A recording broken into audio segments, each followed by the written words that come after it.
What's up, everybody?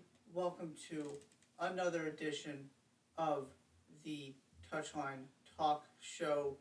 Busy week. All kinds of different things happening, from international games. We've got Major League Soccer coming back in full force this weekend. Major League Soccer just signed a new broadcast deal with Apple TV. Of course, we have a U.S. game to discuss here. World Cup final places get solidified. Darwin Núñez is a member of Liverpool. All kinds of things. We're going to jump right in. We're going to begin with the very CONCACAF-y experience that was the U.S. men's national team's Nations League game against El Salvador on Tuesday night. And as I was watching this game and seeing all of these events unfold in the mud pit that these teams were playing on, the game that came to mind for me was October 15th, 2019. You might remember that one. It was the 2-0 loss to Canada. U.S.'s first loss to Canada in 34 years. Christian Pulisic, Weston McKennie, Jordan Morris, Aaron Long, DeAndre Yedlin, Zach Steffen all started in that game. Christian Roldan, who did not feature in this game but is obviously still a prominent member of the U.S. men's national team, also started in that game. Michael Bradley did too. But I say this to emphasize the team that showed up on that field was the new iteration of the U.S. men's national team. It was part of this transition process out of the 2014 World Cup era and into all of these young players playing in Europe, the core of the team we see now that just qualified for this year's World Cup. So this was sort of the beginning of the changing of the guard and sort of one of the first real tests of this group of players and their mental fortitude.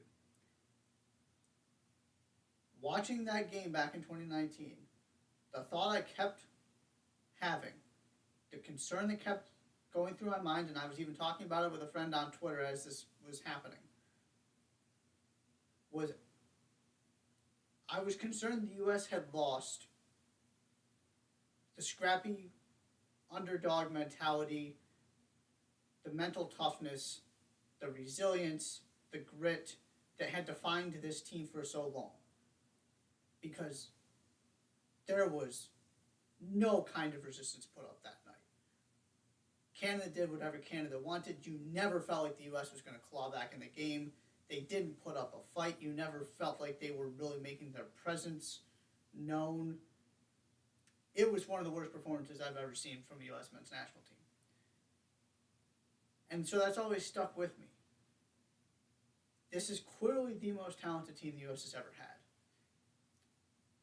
And so I was curious to see of course, this was very, very early in all of these guys' national team careers. So I was curious to see, as we move forward, as we got into the World Cup qualifying, was that toughness going to be something they were able to find? Or was this going to be just a completely different version of the U.S. that doesn't have all of sort of the intangibles that have made the previous iteration so enjoyable and the source of so much pride? We saw all of the grittiness, the perseverance, the toughness, the intensity, the edge, the nastiness last night. It's not the first time we've seen it, but that was my biggest takeaway because and we'll get into this a little later, but it's CONCACAF Nations League game against El Salvador. I'm just not putting a lot of stock in it when it comes to the World Cup. But you get the Ethan Horvath mistake where he just doesn't cut down the angle at the near post, thinks it's going to be a cross. Maybe he gets stuck in the mud a little bit. Just a bad mistake and bad judgment by a goalkeeper who isn't playing very much for his club, and it does not appear will be playing very much for his club next season, depending on how this all shakes out with what Nottingham Forest is going to do at the goalkeeper position heading into the Premier League, but it certainly looks like they're going to bring somebody in that's going to be the starter. And that position is not going to be Horvath. So these are the kind of mistakes that happen when you have a bunch of goalies that aren't actually playing on a consistent basis. So that gets compounded when Paul Arriola gets sent off for what is a questionable red card, and of course this is CONCACAF, so we don't have VAR. It wasn't a horrendous red card, but to me that's a yellow. So now you're down a goal, down a man,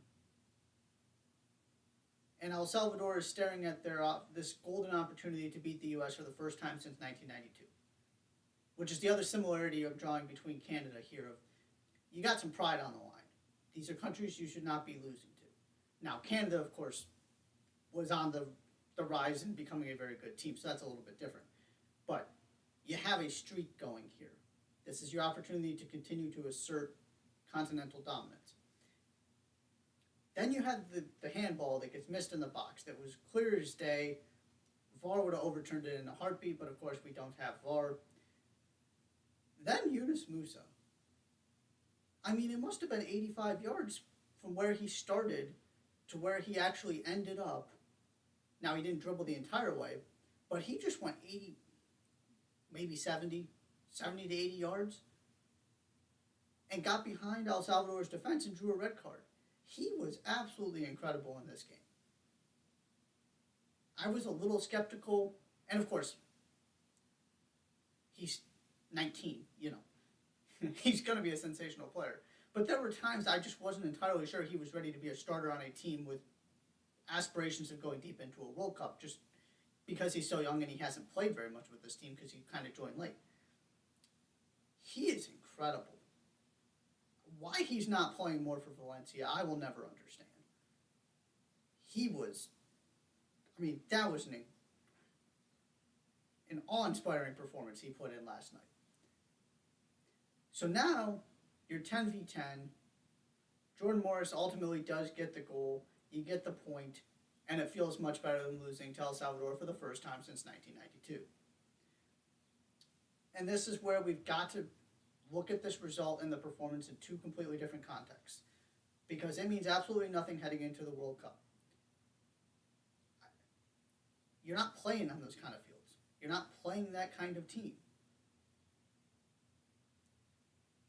I'm glad Berhalter put out a good squad.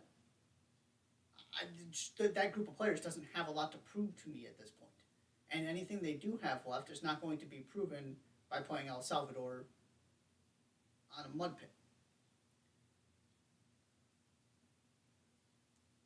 And the other thing I want to tag on here is often I think people who don't follow the sport closely look at the group of teams the U.S. has to play to qualify for World Cups and just the World Cup qualifying cycle and who is on the schedule and go, why in the world are they having a hard time beating Honduras, El Salvador, Jamaica, whoever it might be? Because logically, you look at the populations, it makes no sense. You look at the talent, it doesn't always make sense. There were some, USL Championship guys out there, for example, for El Salvador. But the part of it that doesn't get taken into equation is the CONCACAF-ness of it all. I know we joke about it a lot, but it is absolutely a real thing.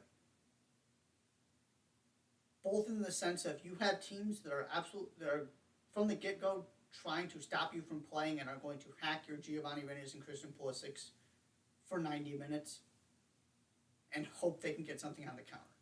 That is an entirely different world than when you're playing in England, any of these teams in the U.S.'s group. The skill level is just raised so much that it allows you to actually play, which is why I firmly believe this group of players is, and we'll get into this more as the World Cup gets closer, but firmly believe this group is set up to be more successful at the World Cup than they are in World Cup qualifying. They are not meant to play on those kind of fields. They're meant to play in the shiny stadiums with all the other guys from Europe. And that's a change that the U.S. is going through because you haven't had all of these high-level European players ever before, this many of them. And so the other part of this is not only do I think this group is set up for success at the World Cup, but generally speaking, part of the reason the U.S. always delivers at the World Cup and doesn't suffer any kind of embarrassments in going out in the group stage and finishing last in groups and stuff is because when you get through CONCACAF, playing a team that's a little bit better than you doesn't faze you because you're not dealing with all of the other stuff that comes with playing in this region and some of the environments and just CONCACAF. And so all I wanted to see last night from a World Cup standpoint was, okay, how are you going to respond? Some things have gone against you here. Even if you don't win, can you at least really take control of this game and make it clear you're not going to be pushed around, you are comfortable playing through adversity? They did much more than that. The mental side of this is huge to me, and this team has really, really grown, and you got to give Greg Berhalter a lot of credit for that. Because that Canada game I referenced earlier in October 2019 was, I feel like, one of the first times everybody kind of went, I'm not so sure this is a good idea. Maybe we need to go another direction in terms of manager. This team is completely different, 2.5-ish years later. So I don't have anything on this game heading into the World Cup other than this is another situation that, look, you got to deal with what's in front of you. Well, actually, Wallace was spot on at halftime. It's not CONCACAF's job. It's not El Salvador's job. It's not the Nations League job to prepare for the World Cup. So you deal with the elements, and you're going to be better for it when you don't have to deal with all that stuff, and you can just focus on playing and play more to the way you actually want to. The second part of this, where this game absolutely matters, is just the overall trajectory of this team and this battle for dominance in CONCACAF that is raging now between Mexico, Canada, and the U.S. I mentioned it before, but it goes without saying you want to avoid things like losing to a team for the first time since 1992. Draws are going to happen away. It's not a huge deal. It happens to everybody in World Cup qualifying. But there is no reason that team that showed up on the field last night, the team that starting 11 Greg Berhalter put out,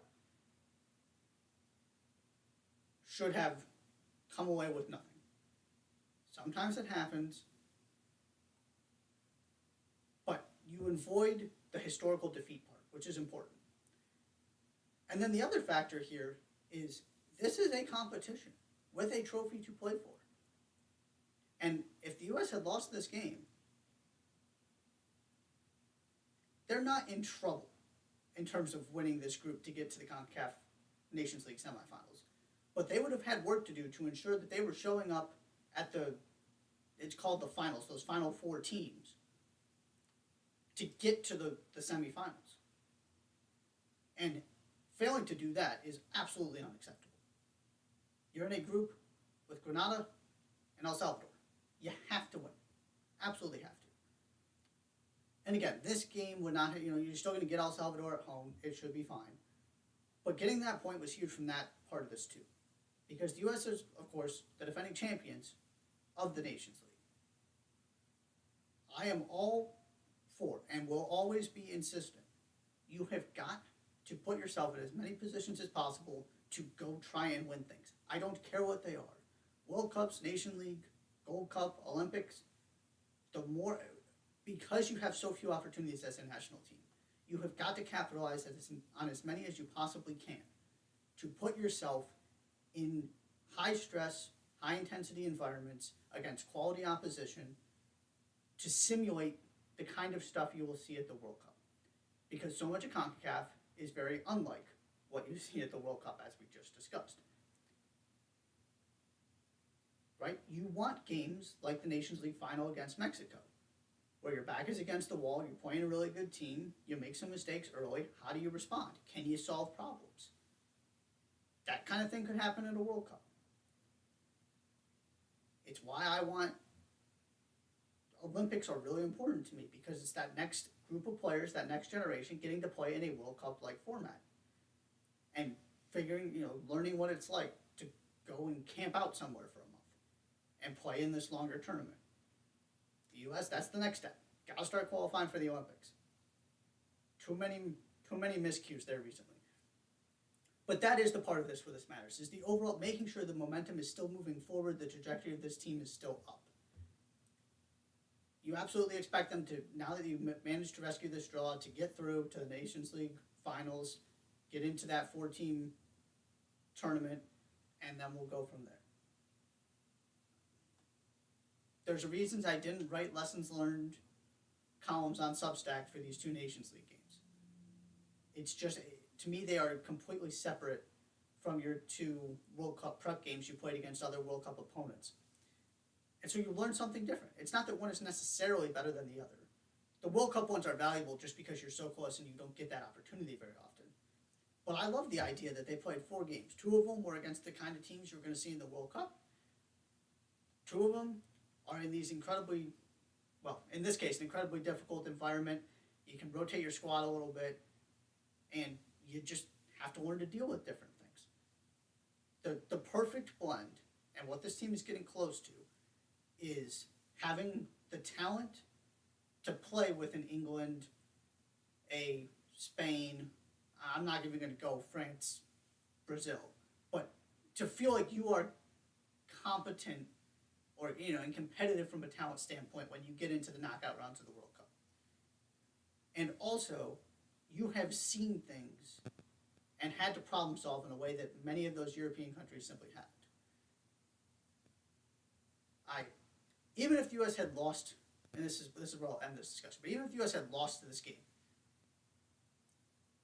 I am much more concerned about what is going on with, for example, England, who might get relegated from their own Nations League and just got destroyed by Hungary, than I am one game where the U.S. doesn't play well in a very CONCACAF situation where they should have had a penalty that didn't get given to them, their goalie made a mistake, etc.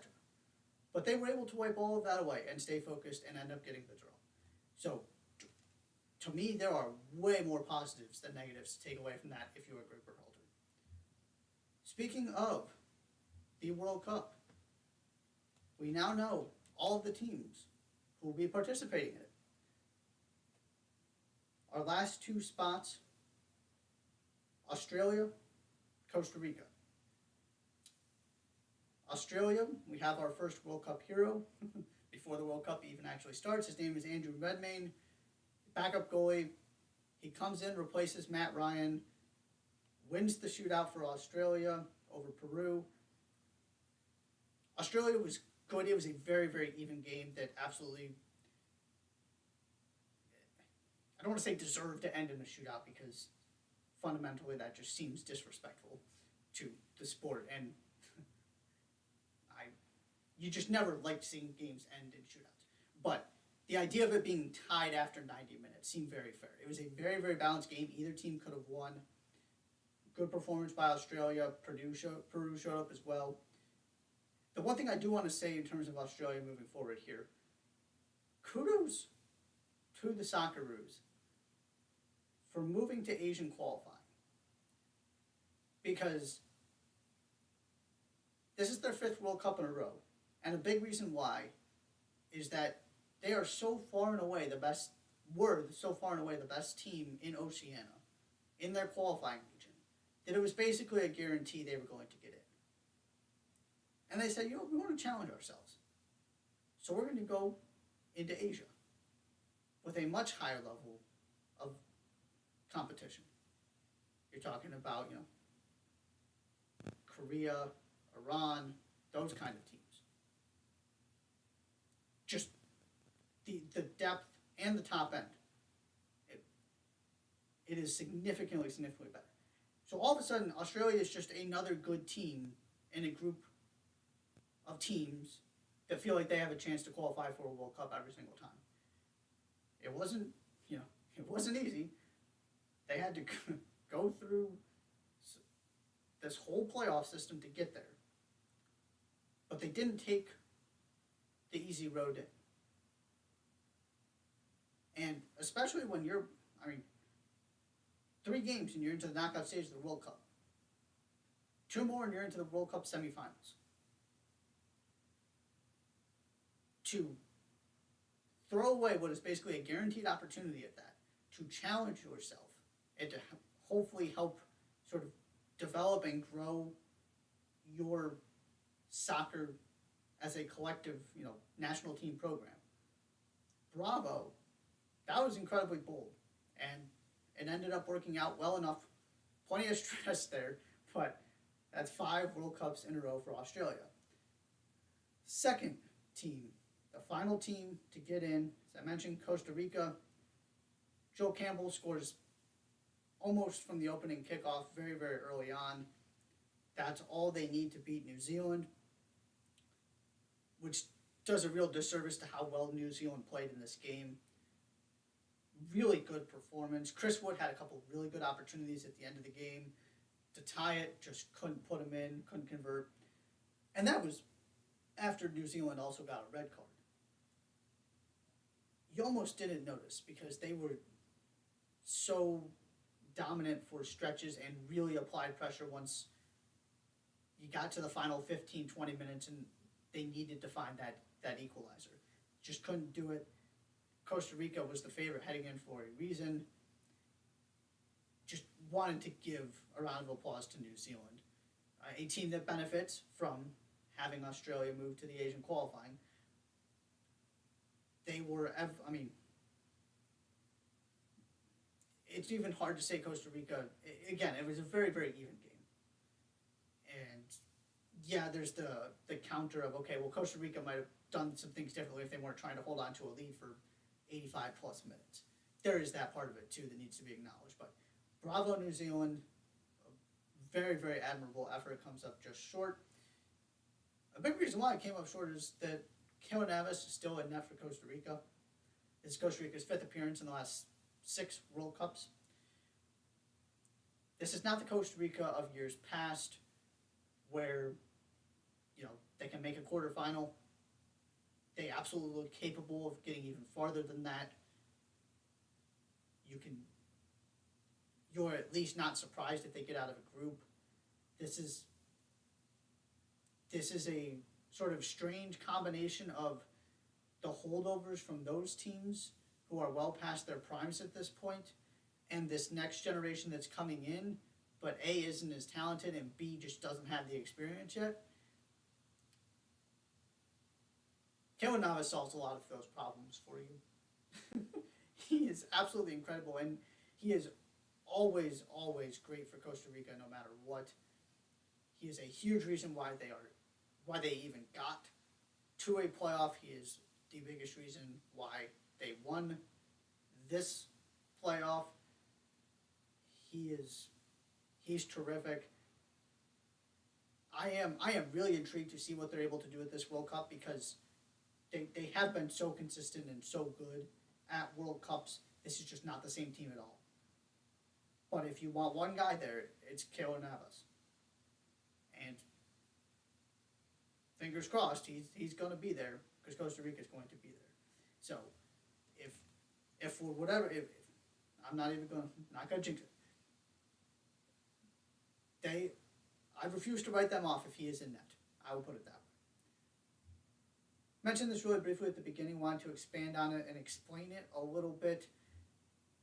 Huge news coming out of Major League Soccer yesterday. It is a 10-year, at least $250 million a year deal starting for the 2023 season with Apple TV. This is where Major League Soccer broadcasts are going to move starting next season. Every single game will be on Apple TV, no blackouts. It'll be a separate subscription. There are a lot of sort of intricate details here. It will be a separate subscription from your generic Apple TV Plus subscription. So you can just pay for the MLS stuff. My understanding is you're going to get some games with your Apple subscription, but if you want the full package, you just pay for the MLS Apple subscription. This also means the end of local broadcasts. There will be no local TV broadcasts anymore because Apple has the rights to every single game. Now, what The Athletic and other outlets are reporting is that there is also going to be some kind of TV deal with ESPN, potentially Fox, to put some games still on linear TV. So it's not like Apple TV is going to be the only place you can watch MLS moving forward. But if you're trying to get, the equivalent of NBA League Pass and trying to have access to every single game so you can bounce around and watch any team anytime you want, Apple TV is the place you're going to have to do that. Doesn't mean you need an Apple device. You can access this with any way you can get to the internet. So it's not like this is Apple driving you to have all these Apple products, but Apple is the person you're going to be paying for MLS moving forward.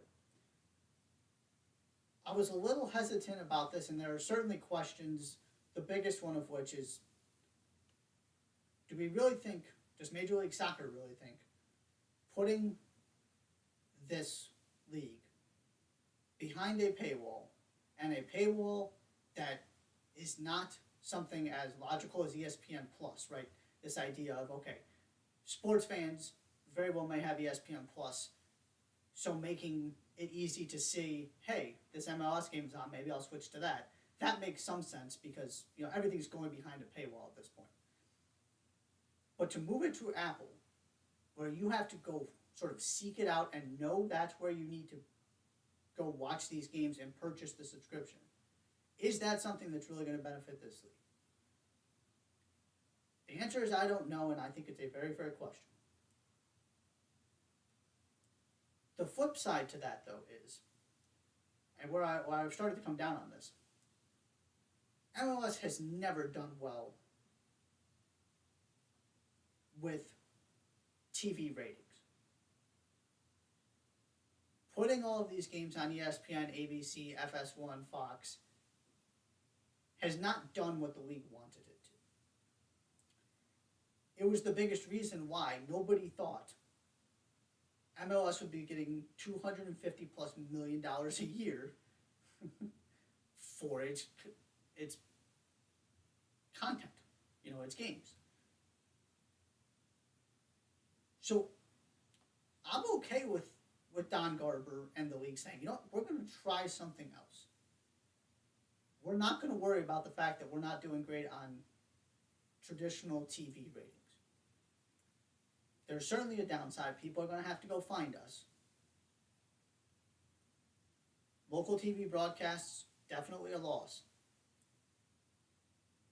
But when you talk to the people in the markets where the local TV broadcast isn't always either available, easy to access, because those places absolutely exist, this gives you guaranteed access to every single game you want to watch, and you can follow your team start to finish, all 34. And the quality of these broadcasts, I'm confident, is going to be very, very good. In addition to just the broadcast, the other part of this where you're sort of making this trade-off with not making it easily accessible is Apple is going to be producing MLS sort of driven content, features on players, all kinds of exclusive stuff. Sort of the idea behind what you're seeing with Formula One right now, where you get these feature series going, and all of a sudden the sport is just blowing up because people are watching that and then they want to actually watch the races. It's kind of the same idea. And that is something MLS does not have at all right now. So you combine that with, you're going to have pre-game shows, post-game shows, all of that stuff. And there's going to be a whip-around show. Similar to what CBS does with the Golazo show for the Champions League. You've got a host, an analyst in the studio. You're going back and forth between different games on Saturday nights, which is something I personally love and I think is a brilliant, brilliant idea. They've also started doing it for the Open Cup this year a couple times. So, yes, I see and believe there's going to be a price to pay. See the argument and agree with it. There's going to be a price to pay for leaving this thing in a very sort of dark hole, if you will, hard to find. But making it easily accessible was not working. This same kind of idea worked for Formula One. Of course, it's not apples to apples, but it's the same general approach of let's build up the coverage of this league. Apple's going to do that. I'm really excited to see what they come up with. The more I think about this, the more and more excited I am. Time will tell if it was a brilliant idea, but if nothing else, MLS got money it would not have gotten anywhere other than Apple. So Don Garber's at least got to get credit for that. Finally, real quick, before we head to our first break here, Darwin Nunez officially joining Liverpool. 32 goals this season between the Champions League and the Portuguese League. He's really good in the air. He is a lethal finisher. He is a perfect complement to what you're going to have with Luis Diaz on one side, Mo Salah on the other. He's the guy that Liverpool didn't have and has never had in the Klopp era, which is what he does really well is puts himself in dangerous spots, and when he gets the ball in those dangerous spots, he puts it in the net. You don't need him to create. It's not his strength, but that's okay because that's what Luis Diaz and Mo Salah are there for. What you need somebody to do is to be available to go head in all of Trent Alexander and Andy Robertson's crosses. That is what Darwin Nunez does. I love this. You're going to be able to get most of the money back when the Sadio Mane deal to Bayern goes through. It looks like it's in its final stages. You needed a replacement for Mane. You found one. Much younger. You're building the next generation of Liverpool attack here. Whatever happens in the short/medium term with Mo Salah, whether he's gone in a year, he stays for 5, you need to get some new blood into this attack. It started with Diogo Jota, then you brought Luis Diaz in, now it's Darwin Nunez. This is a really good piece of business from Liverpool. There's a reason he was basically the highest sought after young player in the world outside of Haaland. I just put Haaland in a different category because that was more Haaland deciding when he was going to leave Borussia Dortmund. Nunez, this was kind of this guy is just, he's done everything he needs to do in Portugal. It's a question of what massive club is he going to end up at. So he was kind of the guy to go get outside of Haaland. And the final thing I'll say here is, Liverpool and Manchester City especially, but Liverpool to a certain extent too, may have had an immense amount of success playing without traditional number 9s. Mane's not a 9. He can play it. Diogo Jota, not a 9. He can play it. But playing these guys who are not out-and-out strikers through the middle, they've had plenty of success doing it, both clubs. And what did they do this summer? Pep Guardiola just bought Erling Haaland, and Jurgen Klopp added Darwin Nunez. Life is easier when you have a true number 9. Don't believe for a second this is some kind of preferred method for these teams. I don't know how you can come to that conclusion after those two teams grabbed the two highest profile, arguably, the two highest profile strikers available this summer. Now, Robert Lewandowski also may well be on his way out of Bayern, but that's a different category because of age, because of fit, because him going to Liverpool never just made a lot of sense. Liverpool wants to invest young, get their money back. For what Liverpool was looking for, there was nobody better, more expensive, higher profile than Darwin Nunez. That's who they got. So we will have plenty of goals scored by two players who have never played in the Premier League next season. And we'll have to see how this sort of factors into this back and forth between Liverpool and Manchester City. All right, we're going to take a quick break. When we come back, because MLS is coming back in full force this weekend, we are going to unveil part of our power rankings, the top 10 teams I have in Major League Soccer at this moment in time. You're watching Touchline Talk. Don't go anywhere.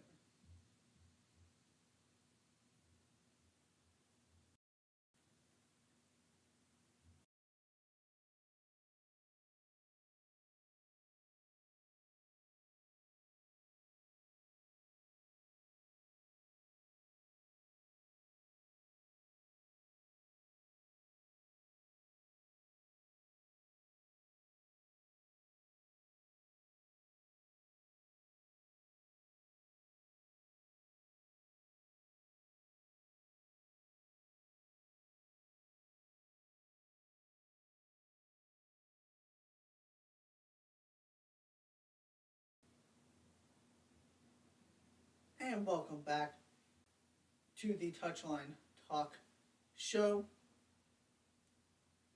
Thought this would be the perfect time to do a mid-season MLS power rankings because everybody's back in action this weekend. Had a long layoff due to the international break. You had a game here or there, but this weekend will be the first time in a long time everybody is playing and you're kind of back into the regular swing of MLS. So what better time to start evaluating where we are. I do power rankings slightly different than most people, I feel like. So I do want to clarify how I am approaching this before we get into our top 10 here.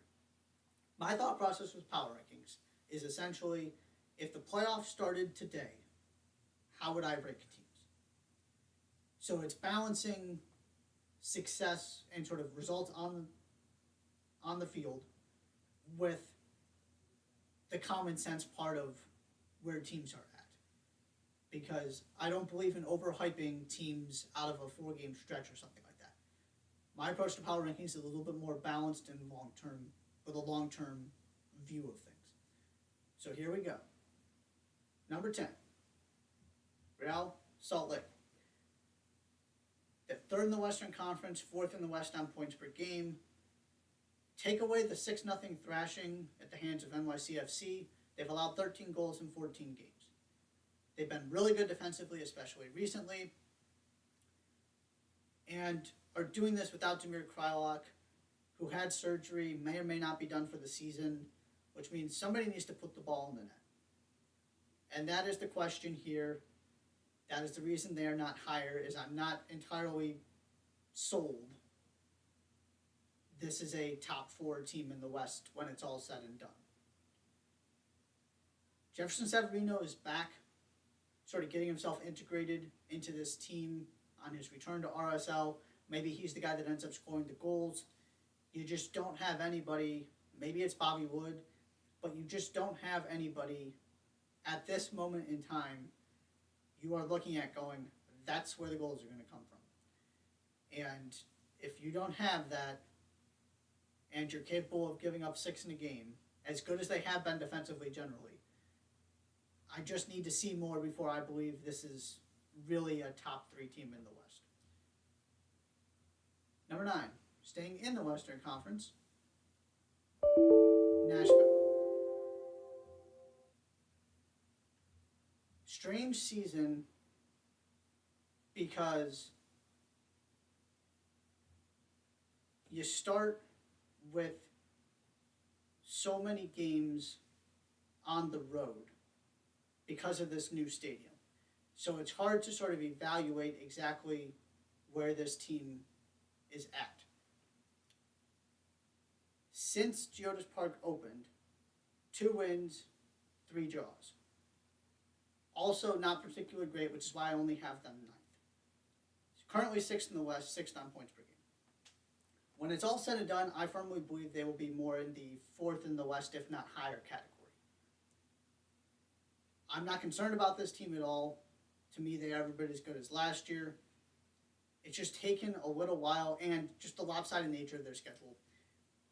If you turn a couple of those draws into wins at home, all of a sudden you're talking about 4 wins in 5 home games, and they're right up there in the thick of the race behind LAFC in the West. And you do have Kansas City, DC, Portland, and Charlotte coming up in your next 4 games. I like Nashville's chances of winning all 4 of those. So this could turn around really, really quickly, and all of a sudden they are right there in the thick of the mess that is the middle of the Western Conference. Number 8, staying in the West, once again, Austin FC. I'm higher on Austin than most people, I feel like. Currently 4th in the West, 3rd on points per game. Yes, I know they only have 1 win in their last 5, but their only loss at home was to the LA Galaxy. They put in an awfully good performance against LAFC. Not that they actually outplayed them, but it was a terrific defend, counterattack, find a way to squeak a goal kind of performance. I'm a believer this is going to last longer than I feel like most people are. They were bound to lose some games because they were winning basically everyone they played for a while there, and they were destroying the lesser opposition, And then the schedule got tougher, and it's been a little bit of a rougher go. Teams have stretches like this all the time. They're going to have one at some point. They're still scoring plenty of goals. I'm still a little hesitant whether they're actually a top 4 team in the West by the end of the season, but I would not be surprised, which is why I have them a tick above Nashville at this moment in time, just because I've seen more from them. If Nashville wins their next 2 games, Austin loses 1, then I change this by the time, if I'm doing this again in a couple weeks. It's that close between them, but right now I've got Austin on top. Number 7. What a job Wilfred Nancy is doing in Montreal, by the way. Doesn't get enough credit for it, and they just kind of are there, and then you look up, and they're third in the Eastern Conference, third in the East in points per game. 7 players with at least 3 goal contributions. Jordy Mihailovic has been MVP level good. 7 goals, 3 assists. Hopefully this injury is not too serious that kept him out of the U.S. camp. They're a different team if he's not on the field. And they are not the 7th best team in MLS if he's not on the field. But assuming he is healthy for the long run, I am a believer in what this team is doing. I have questions about their ceiling, but from a game-to-game standpoint, I have an incredible amount of faith in them and absolutely believe this is for real. Then we go back out west with the LA Galaxy.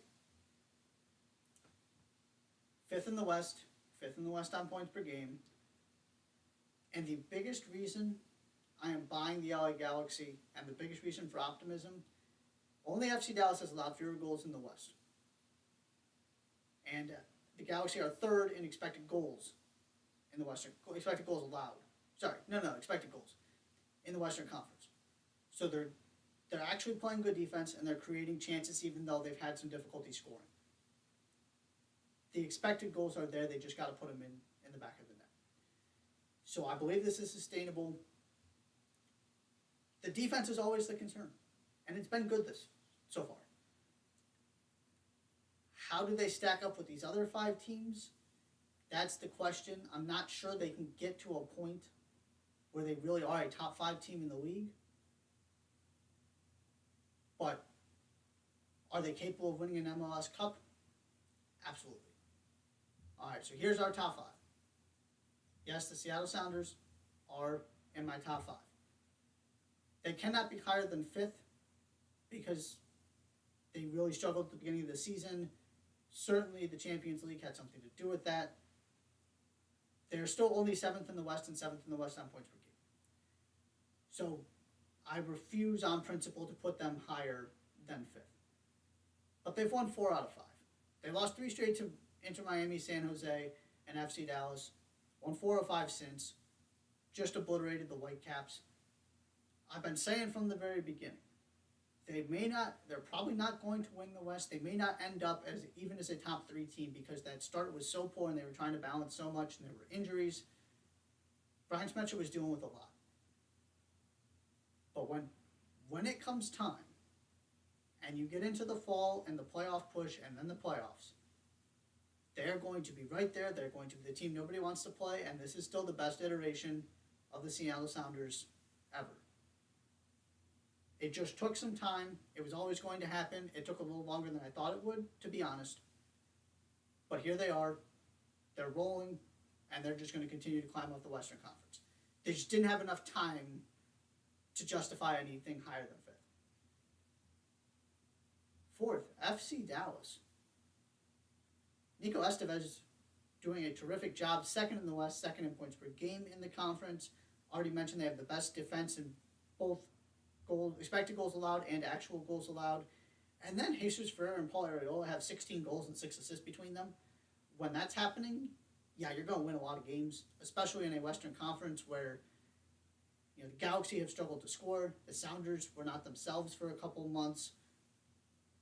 You just have LAFC, and that's about it. Dallas has been incredibly consistent. The goals have been there. The defense has been good. They don't beat themselves. As long as Jesus Ferreira and Paul Arriola can keep this up, this is absolutely a sustainable formula. And the other part of this I wanted to mention quickly with FC Dallas.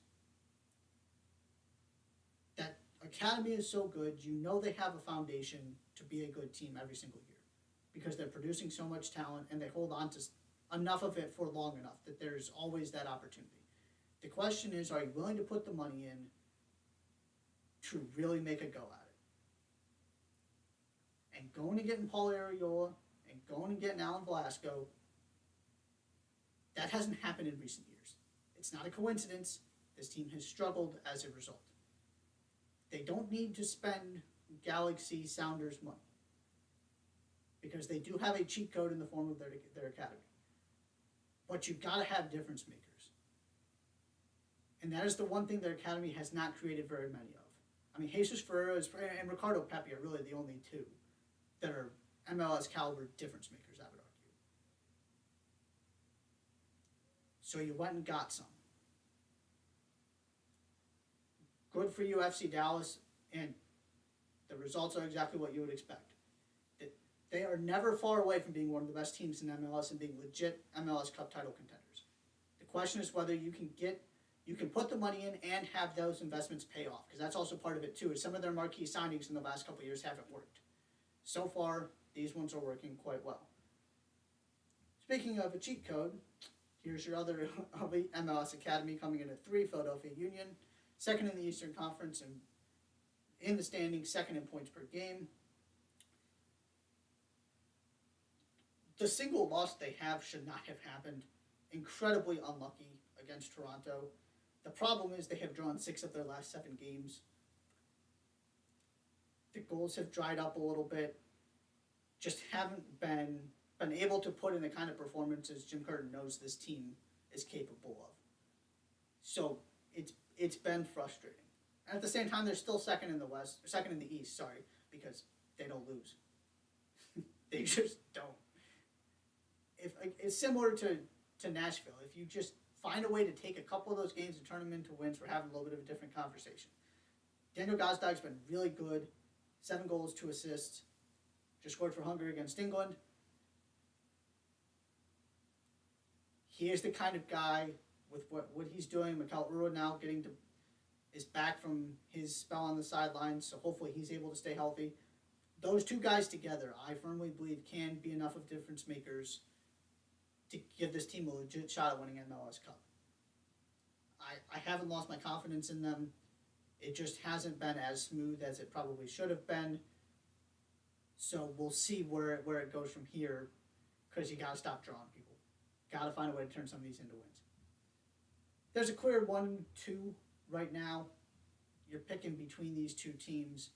The reason NYCFC is 2, quite simply, Ronnie Dyla just left. I'm not putting a team number 1 that just lost their coach in the middle of the season in the midst of a stretch in which they have won 7 of 8 games and they drew the other one. They've got the best expected goal difference in the league by a mile. They are absolutely rolling, and much like Seattle, you could see this coming. They were flying back and forth all over the place at the beginning of the season because of CAF Champions League, the way their schedule broke out. Now that they're functioning like a normal team, they're rolling through people. My concern specifically with Ronnie Dyla leaving is we have never seen NYCFC like this. All of those coaches have been good.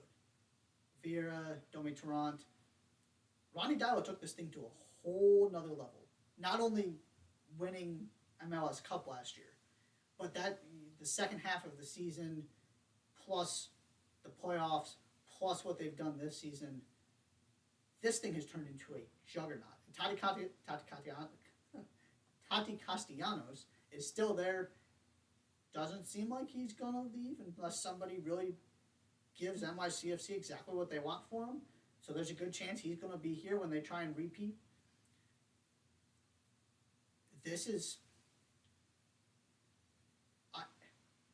They would be one if Ronnie Dyla was still their coach. It is that simple for me. I don't think he's getting enough credit for what he's done and what he's turned this team into. They were always good, but they were never this. This is a whole new level they've reached. And it's fair to wonder what happens when you make a coaching change. Maybe nothing changes. It's not like you're bringing somebody out of nowhere. This team is comfortable. Obviously, you've got the city football group part of this too. But until I see it, you're not number one when you just lost a coach. I believe is one of the most, if not the most valuable coach in the league. So that leaves LAFC number one. I've been really behind this team all season. First in the West in points per game. Checking every box. Oh, and by the way, checking those boxes while dealing with all kinds of injuries in the back and at midfield.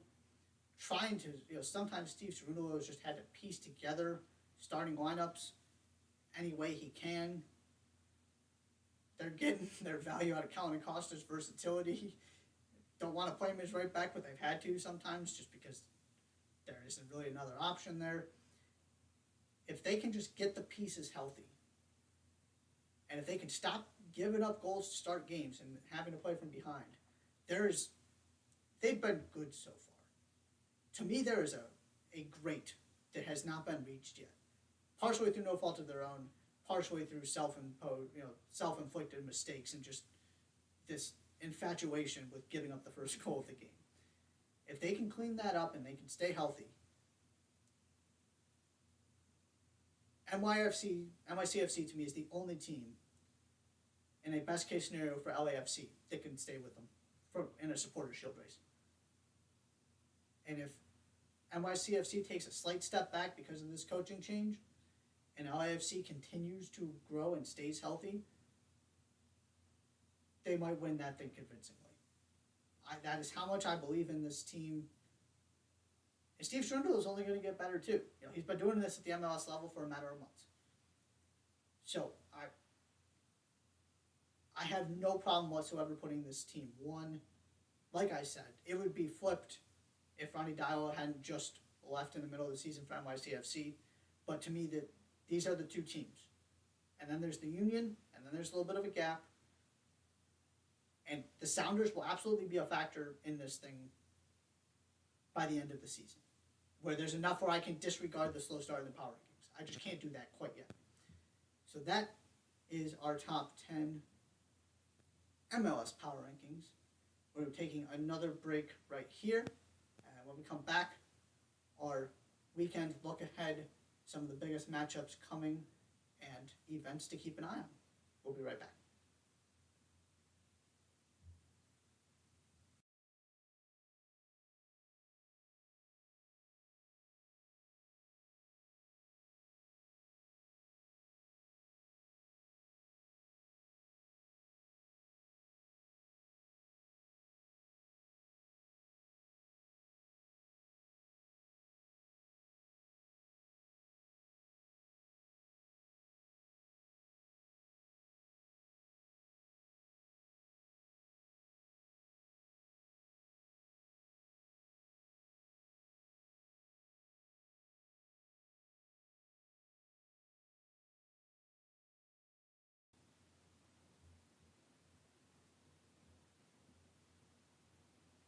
Welcome back one more time to the Touchline Talk show.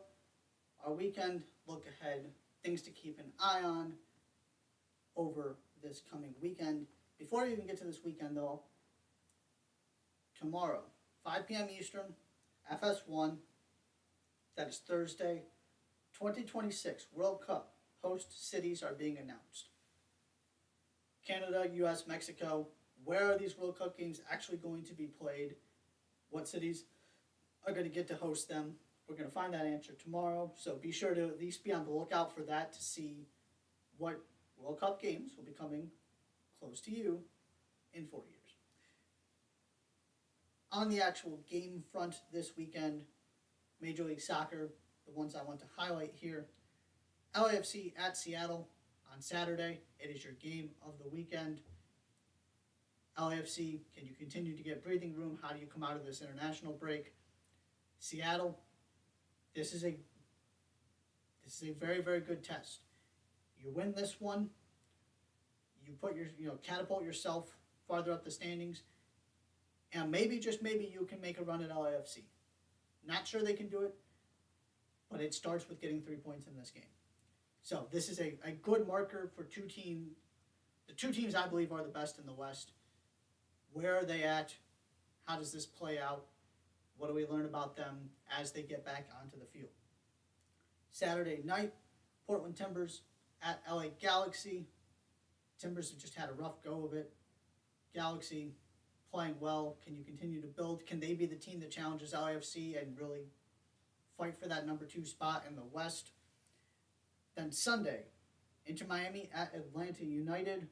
Good rivalry game, close proximity, and two teams that are looking sort of up at the playoff picture right now. Atlanta is just dealing with injury after injury. It's turned into just an unbelievable series of unfortunate events. Can they pull this thing together? Inter Miami, been some good bright spots, some good performances. It just always seems to be followed up by a bad one. So can you find some consistency and a good formula there? And then Minnesota United at New England Revolution. Again, two teams that are slowly progressing up the standings that should be in the playoffs, are definitely one of the 7 best teams in their respective conferences. And the Revs just lost Adam Bushka. He's going to France. Matt Turner is also on his way out. So what does this end up looking like? Can you capitalize now? And what does this, ultimately, how does this sort of transition go for the Revs? NWSL. OL Reign at Angel City. Saturday, game of the weekend for me. Unfortunately, Angel City will be out Christian Press.